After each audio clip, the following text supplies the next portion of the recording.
Tere maailma parandajad. Lähme maailma parandama.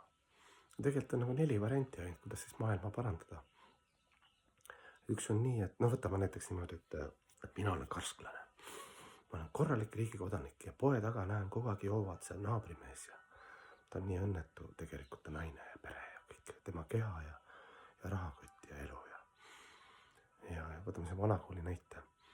Ja see on 4 varianti, kuidas parandada siis maailma. Üks on see, et kui sa tunned, et sa oled Jeesus Kristuse levelil, siis sa lähed sinna, sul on nii palju armastust, sa šaktid, sa oled nii puhas, sul on jõud ja ühendus Jumalaga ja sul on selline kaastunne ja sa näed neid hingesi, eks ju, sul ei ole üleolekut ka, lähed sinna, kalistad ja ütled, et vennad, lõpetame selle jama, tulge, ma aitan teid, et hakkame koos elama puhast elu, et mul on uks lahti teie jaoks, et ma ainult ei tule ega targuta ega õnnista teid, aga tulge, tulge meie kogudusse, eks ju, toetame üksteist ja liigume valguse Jumala poole.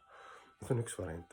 Kui sa vaatad, et selles kategoorias ei ole, siis sa võid mõelda niimoodi, et ma lasen neil olla, et see on teine variant. Et kõigil on valikuvabadus ja sa ei saa nagu igale poole siin teras maailmas peale lennata ja kõike kohe muuta. Isegi suured pühakud, eks ju, kuskil nad transformeerisid inimesi, aga kuskil inimesed ütlesid, et andsid peksa ka veel vaata pühal mehele. Et jätkame mingi rahule, laske meil elada, ära käi siin räägi mingi jumala umbat. Nii, see on teine variant. Kolmas variant on see, et sa näed, eks ju, et mingi jama on, vennad joovad puu taga, eks ju. Nii kahju on, eks ju, kuigi võib-olla siis jäid ka mõnikümmend aastat tagasi samamoodi seal puu taga ja noorest pärast ikka proovisid kõike.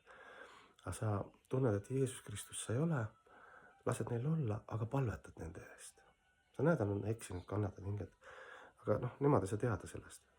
Eks ju, sa lihtsalt näed seda, sa ei saa minna ükskõikselt mööda, sa lihtsalt südamad, et Jumal, et vaesed hingekesed, et anna neile seda jõudu ja puhtust ja arukust, eks ju, välja tulla sellest alkoholi kaisust, eks ju.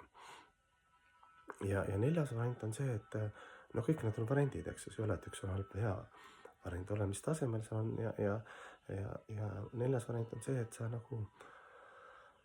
näed neid, võib-olla unustasid palvetada, saad aru, et see Jeesus Kristus ka ei ole, lased neil olla, aga sa tead, et mida paremini sina oma ruutmeetri puhastad, oma teadvuse. Eks sa tegeled iseenda hetkel tugevaks saamiseks, puhtaks saamiseks, enese teadvustamisega ja kui sa oled jõudnud kuhugi maani, siis Jumal ise südames, siis ülihingena ja püha vaimuna ütleb sulle, mis on õige, mis on vale. Kuna sa ei ole sellel tasemel, siis sa jätkad lihtsalt oma vaimset praktikat, ei ole üleolev, ei ole pealiskaudne, ei lenda peale, eks ju, lihtsalt sa jätkad oma vaimset teed, sa saad aru, et vähemalt selles punktis sa proovid olla puhas, et see on ikkagi hea. Kui universumis neid punkte on järjest rohkem neid puhtaid punkte, siis see egregoor laieneb ja siis see puhastab ja transformeerib automaatselt kõik, mis on ümber ka. Kui sina saad selleks päiksepeegliks, eks ju, sinu oma peegel, südampeegel saaks puhtaks. Et siis 4 varianti maailma puhastamisele.